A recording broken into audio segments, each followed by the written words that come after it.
আমেরিকায় কয়েকদিন যাবৎ ভারী বৃষ্টি হচ্ছে। এই বৃষ্টিতে আমেরিকার কেনটাকি স্টেটে দেখুন যে আকস্মিক বন্যা শুরু হয়েছে।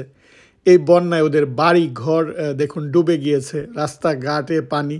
অর্থাৎ এই যে কেনটাকি যে রিভারের দুই পাশে যারা বসবাস করে একদম বাংলাদেশের মতো, এই দৃশ্য সচরাচর আমেরিকায় দেখা যায় না। এই আকস্মিক বন্যার কারণে দেখুন যে লোকজনের অবস্থা। আর আমেরিকার কেনটাকি স্টেটটা হচ্ছে যে আপনারা যে কেএফসি আপনারা চিনেন, বাংলাদেশেও কেএফসি রয়েছে। এটা কেনটাকি ফ্রাইড চিকেন নামে পরিচিত। অর্থাৎ আমেরিকার এই কেনটাকি স্টেটেই কিন্তু ওদের প্রথম এই ব্যবসাটা শুরু করেছিল। আমেরিকার সেই কেনটাকি স্টেটের এই অবস্থা দেখুন, চারপাশে শুধু পানি আর পানি। আমি আপনাদেরকে একটু যেই হেলিকপ্টার থেকে অর্থাৎ পাখির চোখে যেই শটগুলো নিয়ে, সেটা আমি আপনাদেরকে একটু দেখানোর চেষ্টা করছি। তাহলে দেখলেই বুঝতে পারবেন যে এই নদীর পানি ভারী বৃষ্টিতে এই নদীর পানিটা বেড়ে গিয়ে দেখুন চারপাশে, অর্থাৎ পানি যাওয়ার কোনো ব্যবস্থা নেই। আর আমেরিকা এখন হঠাৎ হঠাৎ এরকম আকস্মিক বন্যা হচ্ছে। কয়েকদিন আগে দেখলাম যে ওয়েস্ট ভার্জিনিয়া এরকম বন্যা হয়েছে। এই বাড়িঘরের বা এই যে বাড়িগুলো এরকমভাবে ভেসে যাচ্ছে, অনেক বাড়ি দেখা যায় যে দেখুন যে নদীর পানিতে ভেসে যাচ্ছে। এটা সচরাচর এরকম দেখা যায় না। আমেরিকা এখন এরকম প্রাকৃতিক দুর্যোগের কন্টিনিউয়াস মোকাবেলা করতে হচ্ছে।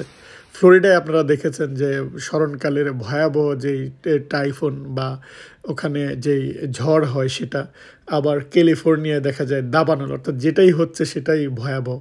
আর আমেরিকার বাড়িগুলোর ইন্স্যুরেন্স থাকে, বিশেষ করে ফায়ার ইন্স্যুরেন্স থাকে। আগুনে যদি পড়ে যায় তাহলে তারা ক্ষতিপূরণ দিবে। কিন্তু যেহেতু এখন বেশি বেশি আগুন লাগছে, অনেকেই সেই ইন্স্যুরেন্স ক্যান্সেল করে দিচ্ছে। আবার বন্যা যেহেতু হচ্ছে, তাই যে ফ্লাড ইন্স্যুরেন্স সেটাও আবার দেখা যায় যে ইন্স্যুরেন্স কোম্পানিগুলো ক্যান্সেল করে দিচ্ছে। আর যারাও আবার দিচ্ছে অনেক টাকা। তাই ফ্লোরিডায় ইদানিং দেখলাম যে বাড়ির দাম কমে যাচ্ছে, কারণ ফ্লোরিডায় যেহেতু ফ্লাড ইন্স্যুরেন্স বা ইন্স্যুরেন্সটা বেড়ে গিয়েছে, অনেকেই দেখা যায় যে ওই জায়গাটায় বাড়ি ছেড়ে দিচ্ছে বা বাড়ি না কিনে অন্য জায়গায় বাড়ি কিনছে। অর্থাৎ যখনই যে সমস্যাটা আসছে দেখা যায় যে ওই সমস্যাটা ইন্স্যুরেন্স কোম্পানি তখন ওইটা ওরা বাদ দিয়ে দিচ্ছে বা এটার খরচ বাড়িয়ে দিচ্ছে। ফলে দেখুন এই যে এখানে যাদের ফ্লাড ইন্স্যুরেন্স ছিল তারা হয়তো ক্ষতিপূরণ পাবে, কিন্তু যাদের ইন্স্যুরেন্স থাকে না তাদের এই যে অবস্থা, অর্থাৎ এই যে বাড়িগুলা তাদের নিজেকেই কিন্তু ঠিক করতে হবে। এবং এটা কিন্তু এই যে কেনটাকি স্টেটের, এটা আমি আপনাদেরকে দেখাচ্ছি।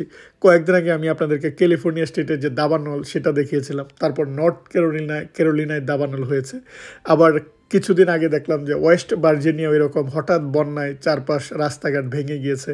অর্থাৎ এটা মনে হচ্ছে যে কন্টিনিউয়াসই হচ্ছে। এবং নিউ ইয়র্কেও কিন্তু হয়েছিল সম্ভবত 2 বছর আগে, যে নিউ ইয়র্কের যারা বেজমেন্টে দেখা যায় বাড়িগুলো ভেসে গিয়েছিল। সো এই যে হঠাৎ করে টানা বৃষ্টি, আমাদের নিউ ইয়র্কেও কিন্তু কন্টিনিউয়াস বৃষ্টি হচ্ছে এবং এই সপ্তাহে পুরাটাও কিন্তু বৃষ্টি হবে। এই বৃষ্টির কারণে এই যে একটা জলাবদ্ধতা বা পানি, দেখুন মানুষের বাড়িঘর দেখা যায় পানির নিচে। আমেরিকার অনেক জায়গায় কিন্তু তারা এটা সচরাচর দেখে অভ্যস্ত না। আমাদের বাংলাদেশে আমরা কন্টিনিউয়াস আমরা এরকম বন্যা মোকাবেলা করে অভ্যস্ত বা এই দৃশ্য দেখে অভ্যস্ত, কিন্তু আমেরিকার মতো দেশে আপনারা হয়তো এই দৃশ্য দেখেননি। তাই ভাবলাম যে আপনাদের সাথে একটু শেয়ার করি যে দেখুন যে ওদের রাস্তাঘাটে বন্যায় ভেঙে গিয়েছে বা রাস্তা পানির নিচে। দেখুন ঘর বাড়িগুলা বা ওদের যেই এই যে একটা গ্যাস স্টেশন সেটা পানির নিচে, বাড়িঘরগুলা পানির নিচে, অর্থাৎ সব কিছু দেখুন যে চারপাশে শুধু পানি আর পানি।